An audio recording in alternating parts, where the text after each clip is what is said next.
বন্ধুরা কেকেআরের নতুন jersey leak হয়ে গেছে। আইপিএল 2025-এর সম্পূর্ণ শিডিউলও প্রকাশিত হয়েছে। আর সবচেয়ে বড় ব্যাপার, কেকেআর এখনও পর্যন্ত নতুন ক্যাপ্টেনের নাম ঘোষণা করেনি। আপনি ক্যাপ্টেন হিসাবে কাকে দেখতে চাইছেন, ভেঙ্কটেশ আয়ার নাকি অজিঙ্ক্য রাহানে? আপনার মতামত কমেন্টে অবশ্যই জানাবেন।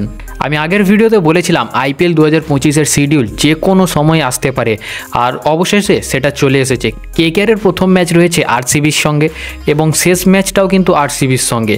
সিএসকের সাথে দুটো ম্যাচ খেলবে, এমআইয়ের সাথে টোটাল একটা ম্যাচ খেলবে, আর আরআরের সাথে খেলবে দুটো ম্যাচ এবং পাঞ্জাবের সাথে অর্থাৎ শ্রেয়স আয়ারের দলের সাথে খেলবে দুইটি ম্যাচ। শিডিউল ভালোই হয়েছে, ম্যাচগুলোর মাঝে পর্যাপ্ত পরিমাণে বিরতি থাকায় খেলোয়াড়দের জন্য সুবিধাজনক হবে। এবার আসি কেকেআরের সবচেয়ে বড় আপডেট নিয়ে। কেকেআরের নতুন প্র্যাকটিস জার্সি লিক হয়ে গেছে।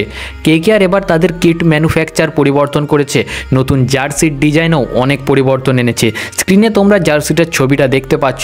ড্রিম11 তাদের এখনও পর্যন্ত মেন যে স্পন্সর সেটাই রয়েছে। আমার মতে গতবারের জার্সির থেকে এই বছরের প্র্যাকটিস জার্সি আমার অনেক ভালো লেগেছে, দারুণ লেগেছে।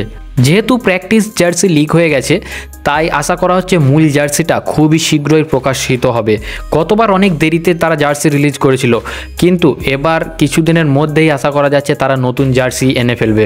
বৈভব আরোরা এবং লবনীত সিসোদিয়া তাদের নতুন প্র্যাকটিস কিন্তু শুরু করে ফেলেছে নতুন প্র্যাকটিস জার্সি পরে। আইপিএল শুরু হতে আর টোটাল একটা মাস বাকি রয়েছে। ডিফেন্ডিং চ্যাম্পিয়ন কেকেআর তাদের ট্রফি আবারও ধরে রাখার জন্য একদম মরিয়া হয়ে উঠেছে। কেকেআর এখনও পর্যন্ত তাদের ক্যাপ্টেনের নাম ঘোষণা করেনি এবং কিছু কোচিং স্টাফও কেকেআর দলে যুক্ত হতে চলেছে। যখনই কেউ কোনো প্লেয়ার অথবা কোনো কোচিং স্টাফ যুক্ত হবে, আমরা সমস্ত আপডেট সবার আগে আমাদের হোয়াটসঅ্যাপ গ্রুপে দেবো। তাই যদি জয়েন না হয়ে থাকেন তাহলে অবশ্যই জয়েন হয়ে যান, ডেসক্রিপশনে লিঙ্ক রয়েছে।